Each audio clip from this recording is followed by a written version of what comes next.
Hello, everybody. You're watching the Mike Nelson Show. If you haven't subscribed to the channel, make sure to subscribe right now and make sure to like this video as well. It really goes a long way for the algorithm. Sam here with a pretty cool guest. I'm here with Nick Marino, a pretty awesome keyboard player. How you doing, Nick? Doing great. Thank you for having me. Hey, Nick. So, when did your musical journey kind of kick off? When did you start listening to music? When did you know you were going to be a musician? Well, let me first introduce myself. I am the lead singer and keyboard player of NZM band, and we have a new record coming up actually in 4 days on Friday. And this is here. This is the vinyl, and it's the best of NZM. Actually, it's a 10 years anniversary of our first album that was released in 2014. And it's kind of cool. We have a brand new song there, but also some remakes of old stuff. And there is also four songs from the albums, my solo album that was released back in 2010, almost 14 years ago, by Ingrid Malmsteen and Rising Force Records. So I did a little bit of remake, a little remastering of these four songs, and then there's some other stuff, basically 12 songs on the record. So that's what's coming up right now. We also have a CD, of course, and single No Innocence has been released last month, and it's already charting on some radio charts, which is really good. We are on top 10. It's pretty awesome stuff with your new music. What are you most excited for, coming up here in 2024? Uh, well, what I'm excited for is we actually had one album before that was Rise Above just a year ago, and this time we have a new record label, which is Fire Rock Music Group, and they really put hard effort behind it. They're pushing it, they're doing everything in their power.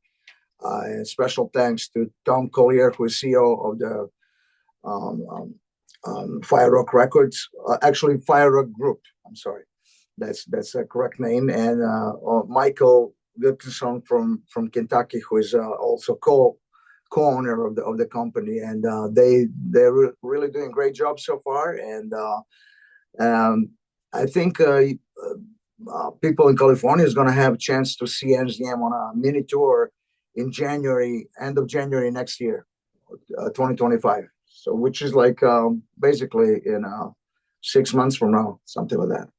So that NZM tour is gonna be like a West Coast tour, most likely then in January. Yeah, it's just going to be just California, LA, and and around. Yeah, and that's Now, what's coming.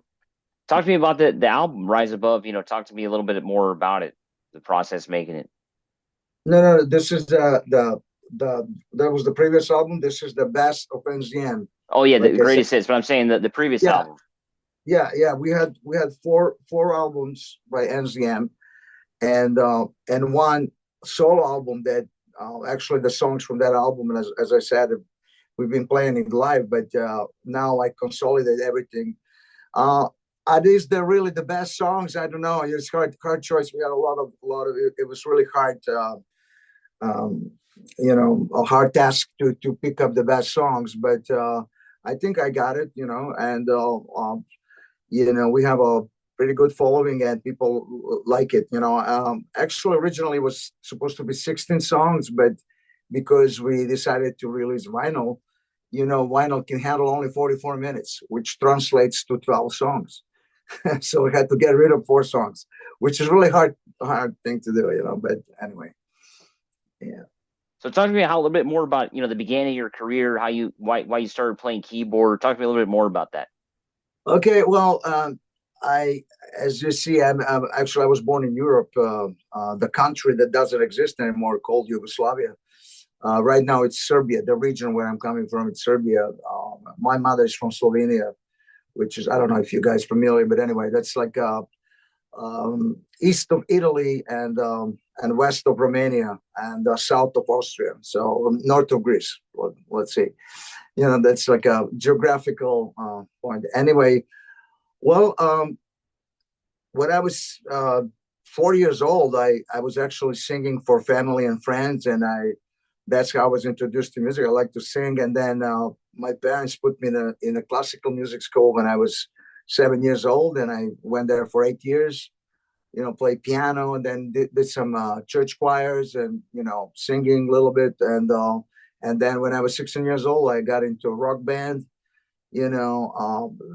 The first thing that was on our set list was Deep Purple, of course. I was overwhelmed by John Lord and Ian Gillan singing, and these were my influences. And basically in the 95, after I had a couple of records in former Yugoslavia, but then there was a civil war, and I had to immigrate first to Germany and Austria, and then later in 95 I came to United States and became a citizen a couple of years later.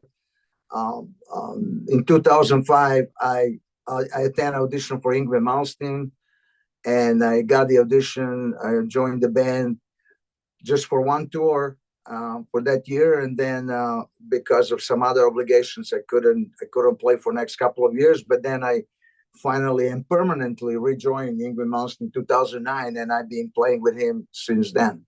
So basically, 15, 16 years already. So when you came to the United States in '95, what kind of music scene was going on? I mean, rock was kind of changing a lot back in the mid '90s. So what was Yeah, going on then? yeah, it was more grungy.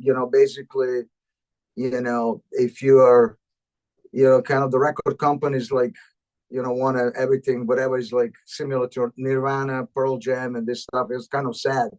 But I guess that's like how the cookie crumbles, and but after that, of course, metal survived everything, and but yeah, that was the music scene back in the '90s, kind of not really heavy metal friendly, but Now, for many people out there, maybe they don't know, but you played with a pretty legendary group, right? Casey and the Sunshine Band. Is that right? yeah, that was on the beginning. Yeah, yeah, back in the 97, 2000. Like I said, the rock was like the rock that I liked was considered dead. So I had to survive, and I got his job, which was like pretty cool.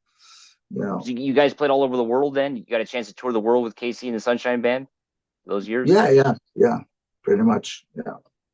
Did you enjoy your time there with the band? Yeah, yeah, it was actually cool. People have a stereotype that was like a disco band, but it was absolutely something else. It was just like I would say hard hardcore funky band, which with a lot of elements of jazz, and it was a pretty good band. There were two keyboard players. The other keyboard player was from Kool and the Gang. Pretty, and the guitar player was like phenomenal. The bass player, everybody looked like, there was like, yeah, the whole show was basically, this hit songs, and then we all turned into a 20 minutes improvisation, and it was kind of cool to play with that. Yeah. Yeah, I can imagine. So when you finally ended up on Ingve, how did that kind of happen? How did you get that chance to go do that tour you mentioned that in '05 you got a chance to do a tour with them? Well, he found my number through the mutual salesperson in Guitar Center. So he Okay. was asking for a keyboard player, and he got my number, and I went on the audition, and I got it.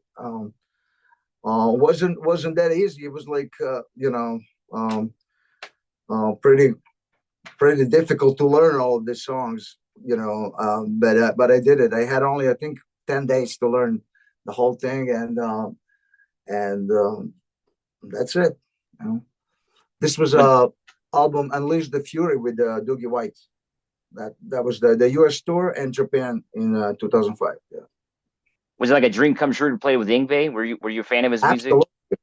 Yeah, yeah, absolutely. But like I said, I finally rejoined permanently in 2009, and the first tour was a tour in Japan, opening up and actually co-headlining with Deep Purple.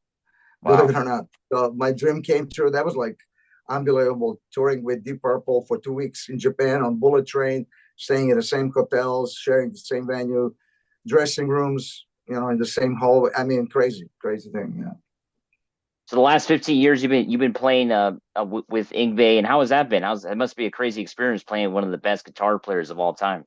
Oh yeah, I honestly, uh, I know it's people, a lot of people maybe disagree with me, but I still think he's the best. Especially if you consider that he gives everything in an hour and a half. It's just incredible to be 90 minutes on stage and play that crazy and have that energy and be that precise. There's a lot of notes there. And he's still able to do it. It's pretty amazing. Yeah. Now with Ingve, what do you guys have planned for the rest of 2024? Um, um, yeah, I just came back from a European tour 6 days ago, which was like total blast. Sold out shows. I mean, it was just amazing. And we have Ingve has a big 40 years anniversary tour this fall. It's all over the U.S. It's like a big U.S. tour. Starts I think September 25th or something like that. And Now with the we'll come to California as well. Yeah, we'll be there. I think the end of November or beginning of November. Now with the NZM project, how did you finally kind of start that on your own? Well, of course, I always compose my music and everything.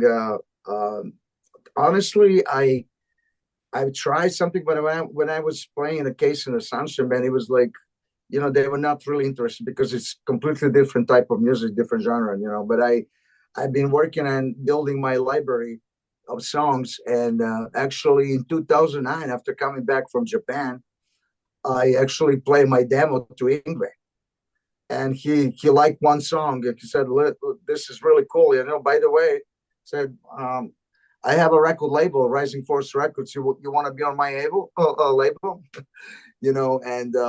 And and then he released that album, um, soul album, "Freedom Has No Price," which by Nick Marino in 2010. And then after that, you know, um, it was actually solo Nick Marino, but because my middle name starts with Z. So after that I decided to form the band NZM, which is initials of actually of my name.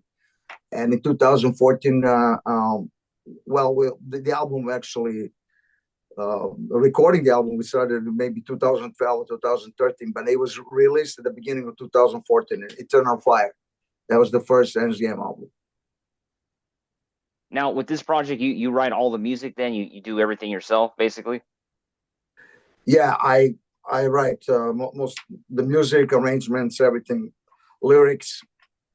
Of course, my guitar player, current guitar player, Dan Cooper, who is with me almost 11 years.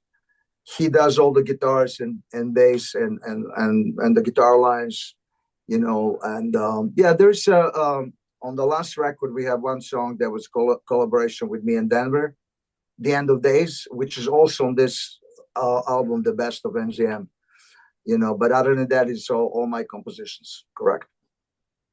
Did you ever envision yourself like singing in a band like this, like NZM before, or is it kind of like a surprise for you?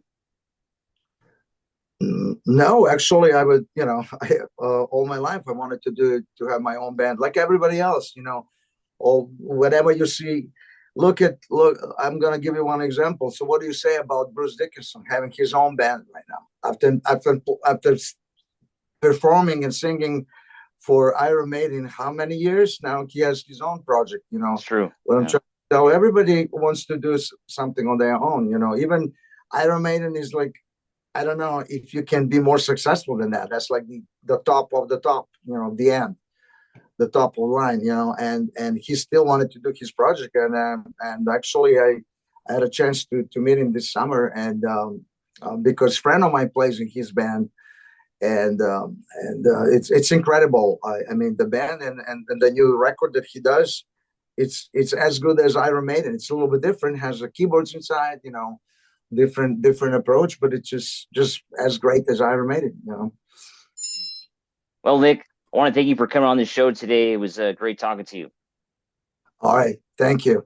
Remember, everybody, make sure to subscribe to the channel and make sure to stay heavy.